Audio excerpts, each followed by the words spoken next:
ਇਹ ਸ਼ਲਵਾਰ ਹੈ ਨਾ, ਇਹ ਸ਼ਲਵਾਰ ਇਹਨੂੰ अगर मैं इंज कर ते पावांगा तो ये पजामा बन जाएगी। शलवार दियाँ भी 5-6 किस्मां होंदियां।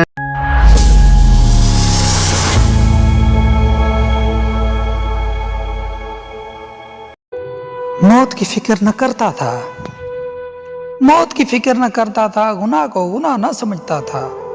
दिल चाहता था कि पढ़ूं नमाज, दिल चाहता था कि पढ़ूं नमाज, पर मस्जिद तक जिस्म न ले जाता था। दुनिया की रौनक में मगन था, दुनिया की रौनक में। अस्सलामुअलैकुम। हाँ जी वीवर की हाल है जनाब तुहाडे। जनाब मैं तुहाडा भाई अहमद बिलाल बोतला ते तुसीं वेंदे पे यूट्यूब चैनल और फेसबुक पेज ए बी भाई। हाँ जी वीवर अज दा मज़ेदार व्लॉग करने शुरू जी। शुरू करन तो पहले लाइक शेयर कमेंट और सब्सक्राइब ज़रूर कर लो जी। तो अज दा मज़ेदार व्लॉग करने शुरू जी। हाँ जी वीवर वीडियो बनाने का मकसद है तुहानूं पता लग गया है, वीडियो तुसीं देख चुके ने।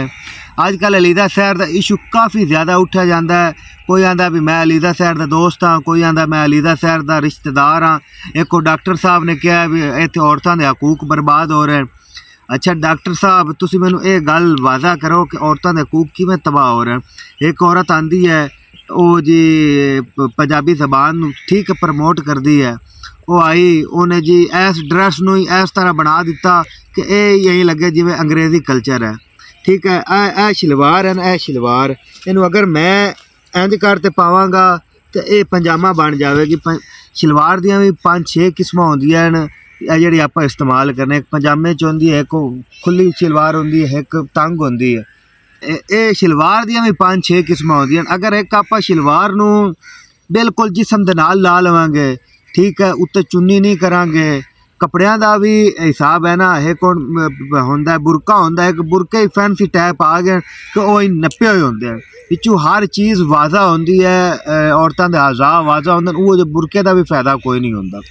ठीक है एक लड़की आंदी है वो आधे आप ना चुन्नी करती ना कुछ फिरती है, हर चीज़ वादा तौर आज़ा अपने विखाती है, लोगों अपनी तरफ ऑडियंस नूं मतवज्जा करती है।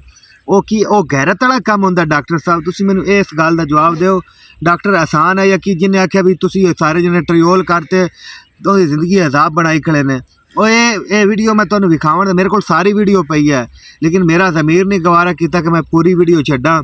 ठीक है वो उन्हें तो वादा नज़र आ रहा है कि वो किसी अपने बॉयफ्रेंड नाल गल कर रही है, कोई उन्होंने ब्लैकमेल नहीं कर रहा। ठीक है औरतों के हकूक पाकिस्तान बिल्कुल सही जा रहा है। औरतों का जोड़ा हजूर पाक की सुन्नत के मुताबिक लिबास है, फिर डॉक्टर साहब तुसीं वो भी चलवाओ। ठीक है वो तो चंगा भला बंदे की नीयत साफ होंदी है, उत्थे कोई वो जो ड्रैस वेंदा खुद ब खुद नीयत खराब हो जाती है। मेरा भाई इो जो डॉक्टरां दे मगर इो जो गल्लां मगर ना लग्या करो अपने अपने। अज एक अलीदा शहर की वीडियो वायरल मतलब हो गई है। ये तो कई लड़कियां जेड़ा अपने आप नूं नंगा करते अपने बॉयफ्रेंडां नूं विखांदियां। अल्लाह पाक माफ़ी देवे, हर बंदे दे घर धी बहन है, लेकिन ऐसियां कई लड़कियां हैं जेड़ियां अपने आप नूं उन्हें तो थोड़े बहुत आज़ा दिखाया ना। लड़कियां खुद नंगा सारा हो के लड़कियां नूं की सबूत देना चाहदियां भी सानूं तुहाडे नाल प्यार है। इन मेरा भाई लड़के नूं लड़के नाल लड़की नाल कोई प्यार नहीं होंदा। एवें सिर्फ और सिर्फ एक अंदर दी आग होंदी या बड़ास होंदी जेड़ा जिस्म नूं वेखते ते वो बुझांदा है। ठीक है इत्थे कोई किसी नूं ट्रियोल नहीं कर रहा, उनकी शक्ल तो वादा किया जाता है। इन्हें यकीन करो इन्हें जितनियां वीडियो बनाइयां बेहुदा ही है। ठीक है तुसीं आदे ईमान नाल दसो तुसीं उहनूं किस हिसाब नाल वेंदे है, सही हिसाब नाल वेंदे है तुसीं कि मगरू कल्चर वेंदे है कि तुसीं हाँ सब्ज़ा वेंदे है कि वो थापियां थपदी पे कि वो कपड़े धोंदी पे तुसीं वो वेंदे है भी किवें धोंदी। तुसीं सिर्फ और सिर्फ उनके आज़ा वेंदे है।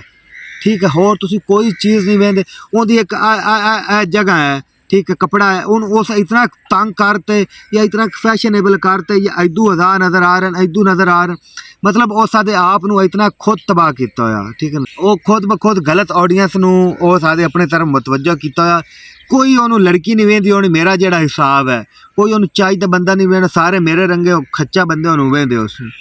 ठीक है ना मतलब कि आपां हुण उस हिसाब नाल मैं भी खुद उनकी वीडियो वेखी अल्लाह माफ़ी देवे, लेकिन जेहन दे विच गल हुंदी है दिमाग शैतान भी हुंदा है।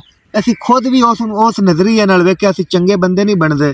ठीक है तो बाकायदा तौर पर व्लॉग बनाने का मकसद है अगर तुसीं इत्थे एक अलीदा शहर नहीं है तो कई ज़्यादा टिकटाकर जिन्हां दी वीडियो वायरल हुई बाकायदा तौर पर वो अपने ਅਜ਼ਾ ਵਾਦਾ ਕਰਦੀਆਂ, ਲੋਕਾਂ ਨੂੰ ਨੰਗੇ ਹੋ ਕੇ ਵੀਡੀਓ ਕਾਲਾਂ ਕਰਦੀਆਂ, ਨੰਗੀਆਂ ਵੀਡੀਓ ਗਲਦੀਆਂ।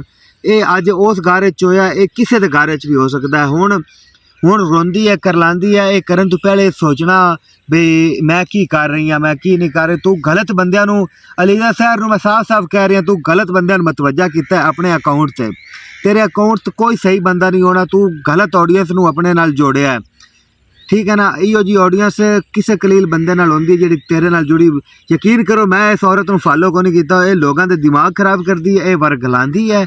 ਮੈਂ ਇਹਨੂੰ ਔਰਤਾਂ ਦੀ ਲਕੀਰ 'ਚ ਨਹੀਂ ਗਿਣਦਾ, ਠੀਕ ਹੈ ਨਾ। ਜਿਹੜੀ ਔਰਤ ਆਪਣੇ ਆਪ ਨਾਲ ਸੀਨਾ ਵਿਖਾ ਕੇ ਜਾਂ ਆਪਣੇ ਆਪ ਦੇ ਅਦਾ ਵਿਖਾ ਕੇ ਲੋਕਾਂ ਨੂੰ ਮਤਵੱਜਾ ਕਰੇ, ਉਹ ਮੇਰਾ ਭਾਈ ਮੈਂ ਉਹਨੂੰ ਔਰਤਾਂ ਨਹੀਂ ਗਿਣਦਾ, ਠੀਕ ਹੈ ਨਾ। ਮੈਂ ਉਹਦੀ ਸਾਰੀਆਂ ਵੀਡੀਓ ਵੇਖੀਆਂ, ਉਸ ਕੋਈ ਵਿੱਚ ਚਾਹੀ ਤਾਂ ਨਹੀਂ ਕੰਮ ਕੀਤਾ, ਕੋਈ ਕੁਝ ਨਹੀਂ ਕੀਤਾ, ਠੀਕ ਹੈ। ਤੇ ਬਾਕੀ ਆਪਣੇ ਭਾਈ ਨੂੰ ਦਿਓ ਇਜਾਜ਼ਤ। ਇਸ ਜਿਹੜਾ ਵੀਡੀਓ ਨੂੰ ਜਿਹੜਾ ਨਾ ਆਖੀ ਨਾ ਟਰੀਓਲ ਕਰ ਰਹੇ ਕਿਸੇ ਨੂੰ ਜਾਂ ਕਿਸੇ ਨੂੰ ਤੰਗ ਕਰ ਰਹੇ, ਕੋਈ ਉਹ ਜਿਹਾ ਅਸੀਂ ਕੰਮ ਨਹੀਂ ਕਰ ਰਿਹਾ, ਠੀਕ ਹੈ ਨਾ। ਅਸੀਂ ਇੱਕ ਲੋਕਾਂ ਨੂੰ ਸਮਝਾ ਰਹੇ ਹਾਂ ਵੀ ਜਿਹਨੇ ਗਲਤ ਕੀਤਾ ਉਹਦੇ ਨਾਲ ਗਲਤ ਹੋਇਆ, ਉਸ ਖੁਸ਼ੀ ਨਾਲ ਵੀਡੀਓ ਬਣਵਾਈ ਹੈ ਜਾਂ ਉਹਨੂੰ ਕਿਹੜੀ ਲੋੜ ਆਈ ਹੈ ਕੰਮ ਕਰਨ ਦੀ, ਠੀਕ ਹੈ। ਬਾਕੀ ਲਵ ਯੂ ਹੋਗੀ ਜਨਾਬ। ਤੇ ਇਹੋ ਜਿਹੇ ਬੰਦਿਆਂ ਮਗਰ ਨਾ ਲੱਗੋ, ਅਸੀਂ ਔਰਤਾਂ ਦਾ ਹਕੂਕ ਬਿਲਕੁਲ ਦੇਣੇ, ਸਾਡੇ ਆਦੇ ਘਰੀ ਮਾਵਾਂ ਭੈਣਾਂ ਹਨ ਭਾਈ। ਤੇ ਬਾਕੀ ਲਵ ਯੂ ਹੋਗੀ ਜਨਾਬ। ਤੇ ਆਪਣੇ ਭਾਈ ਨੂੰ ਦਿਓ ਇਜਾਜ਼ਤ। ਅੱਲਾਹ ਹਾਫਿਜ਼।